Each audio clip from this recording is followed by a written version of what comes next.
But in the process of working on your dreams, you are going to incur a lot of disappointment, a lot of failure, a lot of pain, a lot of setbacks, a lot of defeats. But in the process of doing that, you will discover some things about yourself that you don't know right now. What you will realize is that you have greatness within you. What you'll realize is that you're more powerful than you can ever begin to imagine. What you will realize is that you are greater than your circumstances, that you don't have to go through life being a victim. As Jack indicated, I was born in Miami, Florida, in an area called Liberty City, in an abandoned building on a hard linoleum floor with my twin brother. We were 6 weeks of age. We were adopted. When I was in 5th grade, I was identified as EMR, labeled educable, mentally retarded, put back from the 5th grade into the 4th grade, and stayed in that category until I got out of high school. I don't have any college training, but I met a high school teacher who one day changed my life. I was waiting on another student, and when he came in, he said to me, "Young man, go to the board and write what I'm about to tell you." And I said, I can't do that, sir. He said, "Why not?" I said, "I'm not one of your students." He said, "It doesn't matter, follow my directions now." I said, "I can't do that, sir." He said, "Why not?"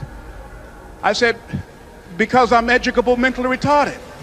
And he came from behind his desk and he looked at me. He said, "Don't ever say that again. Someone's opinion of you does not have to become your reality."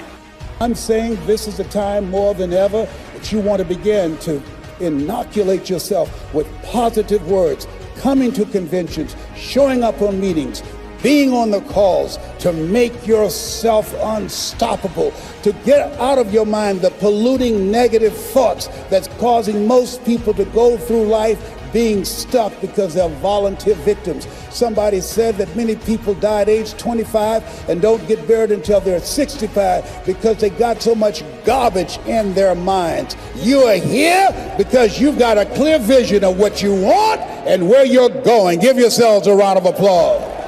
Don't worry if they don't get it. Don't try and convince people to do this business. A person convinced against their will is of the same opinion still. You are not like everybody else. You can walk outside and find pigeons, but if you're looking for eagles, it's going to take you a minute. You are different. It's lonely at the top. How many of you know it's lonely at the top? Raise your hands. It's lonely at the top, but you eat better. That's what I'm talking about. You're different.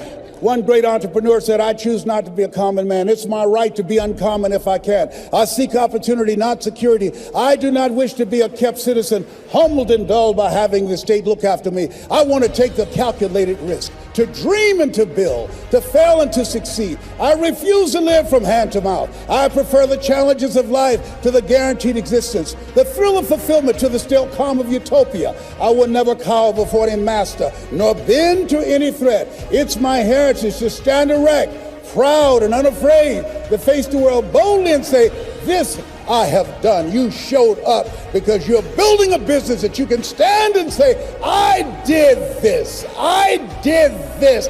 This is my dream.'" Give yourselves a round of applause. Yes, yes, yes. It's hard changing your life. It was hard when just over 3 years ago, in the Penobscot building in Detroit, Michigan, where I was operating my business, and I fell on some hard times, and I was sleeping in my office. It was hard coming into the lobby, and the security said, "Excuse me, Mr. Brown, can we see you for a moment?" And I said, "Yes," and I walked up to the counter, and he gave me an envelope. And he said, "Would you mind reading it here?" And I opened the envelope, and the envelope was from management that said, "This is an office tower. It's not a hotel. Please do not sleep in your office." And I said, "Excuse me, sir." I said, "I just work long hours in creating my business. I'm an entrepreneur. And right now things are bad for me, but they're not going to be this way always. And I just asked for the opportunity to continue to operate like I'm doing. I'm not trying to make this my home." And it was hard coming through the lobby. And sometimes they would laugh. There's a guy talking about becoming successful. And look at him. He's bathing in the bathroom upstairs on the 21st floor. He sleeps on the floor. Him and two other dreamers up there. Look at him. It was hard, ladies and gentlemen, coming to speak to people. And I was facing financial difficulties in my own life. I was behind on my bills and my dreams, and I'm saying to them, you can live your dream. It was hard, ladies and gentlemen. It was very difficult to pick myself up each day believing that I could do it. There were times that I doubted myself. I said, God, why is this happening to me? I'm just trying to take care of my children and my mother. I'm not trying to steal or rob from anybody. Why did this have to happen to me? It was very hard. And here's what I want to say to you. For those of you that have experienced some hardships, don't give up on your dream. No one could have convinced me by holding on, by continuing to push forward, by continuing to run toward my dream, that one day I would have my own talk show.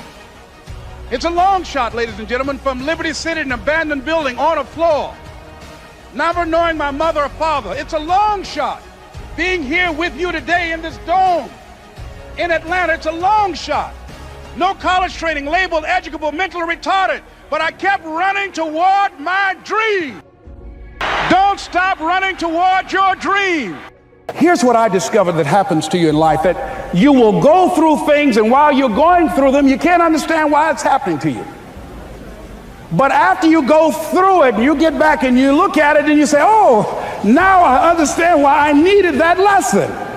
Have it ever happened to you? Raise your hand. Has it ever happened to you that I couldn't understand it then, but after I got through it, then I saw that was preparing me for bigger and better things. That as you go through the challenges of life and you look at it and embrace whatever comes to you, don't run from it. Step toward it. Don't try and duck it like most people do. See, most people want it easy. See, easy come, easy what? Easy go.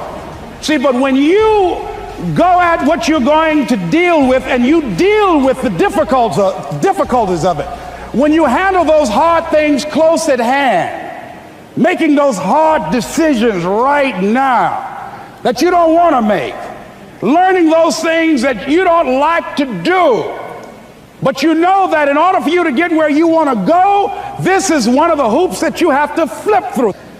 And I'm saying to you, whatever you got to do it, because if you don't, life is going to whoop you until you surrender and say, okay, all right, I cooperate, okay, I learned, okay.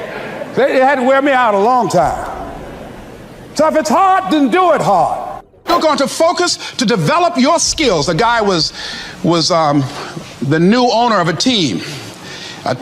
baseball team that was in the basement of the league when he took it over.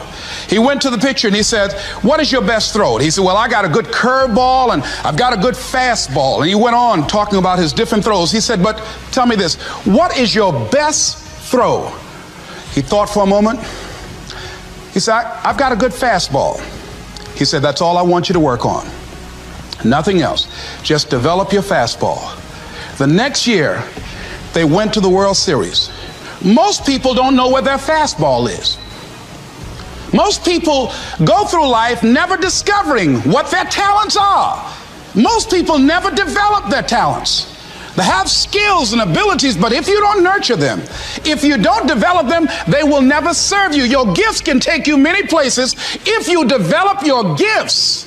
Most of us don't like to do those things that come easy to us.